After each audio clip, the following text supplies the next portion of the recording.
Shalom, salam sehat untuk kita sekalian, di mana saja saudara-saudara berada. Salam saya untuk saudara, semoga semua dalam keadaan baik. Saya sangat tertarik, saya melihat di YouTube ada beberapa video, tetapi hanya ada 2 video yang saya nonton, dan saya mengambil intisari daripada video tersebut. Yang pertama dari Lois Prasetyo, dan yang kedua dari Sang Debaters, ya. Video menunjukkan bagaimana seorang yang bernama Ustadz Ahmad Kainamah.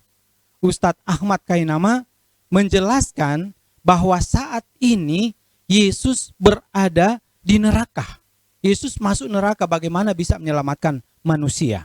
Dan di video lengkapnya beliau juga sempat mengatakan, di video Sang Debaters, saya dapati bahwa Ustadz Kainamah menjelaskan bahwa kebangkitan orang-orang percaya pada saat Yesus datang pada kali yang kedua itu seperti film horor.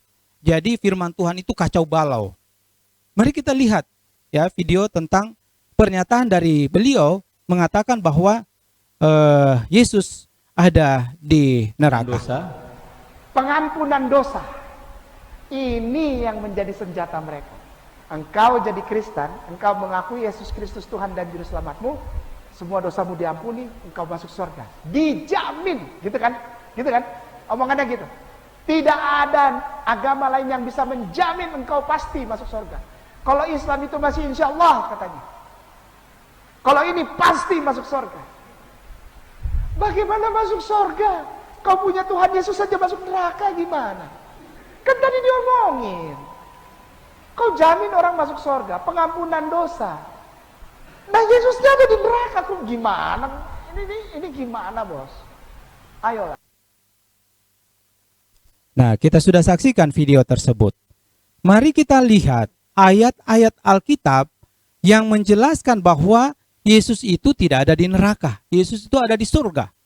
Tetapi karena orang yang menjelaskan tidak lengkap, maka dia hanya menjelaskan bahwa sesungguhnya Yesus mati dan dia mengumpamakan kematian itu adalah neraka.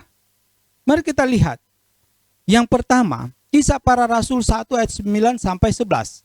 Sesudah ia mengatakan demikian, terangkatlah ia, disaksikan oleh mereka, dan awan menutupnya dari pandangan mereka. Ketika mereka sedang menatap ke langit waktu ia naik, tiba-tiba berdirilah 2 orang berpakaian putih dekat mereka dan berkata kepada mereka, "Hai orang Galilea, mengapakah kamu berdiri ke langit? Yesus ini yang terangkat ke surga, meninggalkan kamu, akan datang kembali dengan cara yang sama seperti kamu melihat dia." Yesus yang terangkat ke surga. Ya, jadi jelas, Yesus yang terangkat ke surga. Dan bukan cuma ke surga, selanjutnya ayat itu mengatakan bahwa dia akan datang kembali. Sama seperti dia naik, maka begitu pula dia akan datang. Jadi ini jelas sekali dikatakan bahwa Yesus akan datang. Di dalam buku Roma, Kristus Yesus yang telah mati, bahkan lebih lagi yang telah bangkit dan juga duduk di sebelah kanan Allah yang malah menjadi pembela bagi kita. Yesus mati, penjelasannya cuma sampai di mati yang diartikan dengan neraka. Tetapi dia tidak menjelaskan, saudara kita Ukainama tidak menjelaskan bahwa Yesus bangkit dan juga naik ke surga. Yesus duduk di sebelah kanan Allah yang malah menjadi pembela bagi manusia, termasuk saudara Ukainama juga. Yesus bela asal saudara percaya. Kita lihat Lukas pasal 24 ayat 50 sampai 51. Lalu Yesus membawa mereka keluar kota sampai dekat Betania. Di situ ia mengangkat tangannya dan memberkati mereka. Dan ketika ia sedang memberkati mereka, ia berpisah dari mereka dan terangkat ke surga. Kemana dia? Ke surga. Dia tidak kemana-mana. Dia tidak ke neraka. Tetapi dia terangkat ke surga. Mungkin usul saya kepada saudara Ukainama, jika menjelaskan, maka menjelaskanlah dengan lengkap. Supaya orang yang melihat, orang yang mendengar, orang yang menonton, bisa memahami secara jelas. Kalau hanya sampai pada mati Yesus, maka saudara mengartikan itu ke neraka. Tetapi ingat, Yesus bangkit. Cari tahu yang lain. Apa saudara sudah lupa? Bukankah saudara pernah mempercayai hal itu? Tapi sekarang setelah saudara tidak mempercayai lagi hal itu, saudara malah menjelek-jelekkannya. 1 Korintus 15 ayat 6. Sesudah itu ia menampakkan diri kepada lebih dari 500 saudara sekaligus. Itu berarti bahwa saksinya banyak. Waktu Yesus bangkit, waktu Yesus menampakkan diri, ada begitu banyak saksi yang melihat. Bukan hanya karangan belaka. Seperti yang sering kita dengar, itu kebangkitan Yesus itu hanyalah karangan orang, hanyalah karangan murid-muridnya. Yohanes 14 ayat 2 dan 3. Mengapa? Yesus mengatakan, di rumah Bapakku banyak tempat tinggal. Jika tidak demikian, tentu aku mengatakan kepadamu, sebab aku pergi ke situ untuk menyediakan tempat bagimu, dan apabila aku telah pergi ke situ dan telah menyediakan tempat bagimu, aku akan datang kembali membawa kamu ke tempatku, supaya di tempat di mana aku berada, kamu pun berada. Janji yang indah bagi semua orang. Kalau kita percaya, maka kita akan pergi ke situ. Ke situ mana? Ke surga. Bersama siapa? Bersama Yesus. Tinggal dengan siapa? Tinggal dengan Yesus. Kapan? Sampai kapan? Selama-lamanya. Jadi percayalah kepada Yesus. Karena hanya Yesus satu-satunya pengharapan kita. Wahyu pasal 1 ayat 7. Lihatlah ia datang dan awan-awan, dan setiap mata akan melihat dia, juga mereka yang telah menikam dia, dan semua bangsa di bumi akan meratapi dia. Ya, amin. Wahyu 1 ayat 7. Yesus akan datang kembali. Ia akan datang dari awan-awan. Itu berarti bahwa dari surga, dan setiap mata akan melihat dia. Kata Alkitab, kata Bible, kata firman Tuhan. Semua mata akan melihat dia, termasuk orang yang menikam dia, termasuk orang yang mengejek-ngejek dia, termasuk orang yang tidak percaya dia. Semua mata akan melihat kedatangan Yesus pada kali yang kedua.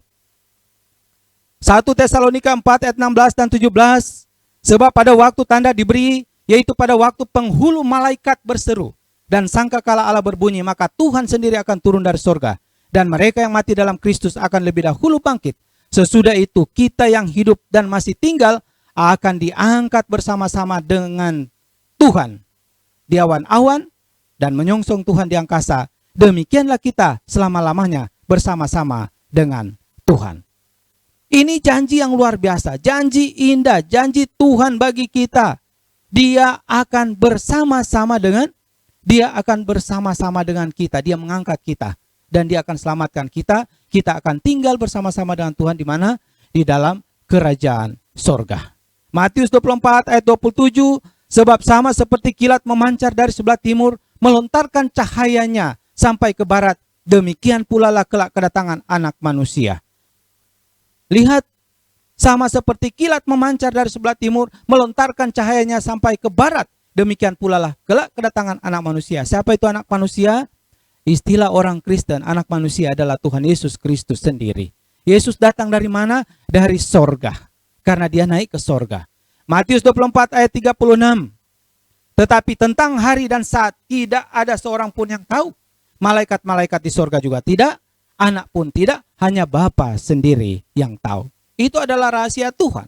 Tetapi kita tahu, kita percaya saja bahwa nanti Yesus yang ada di sorga, nanti dia akan turun kembali, dia akan selamatkan semua orang yang percaya dan yang taat menuruti dia.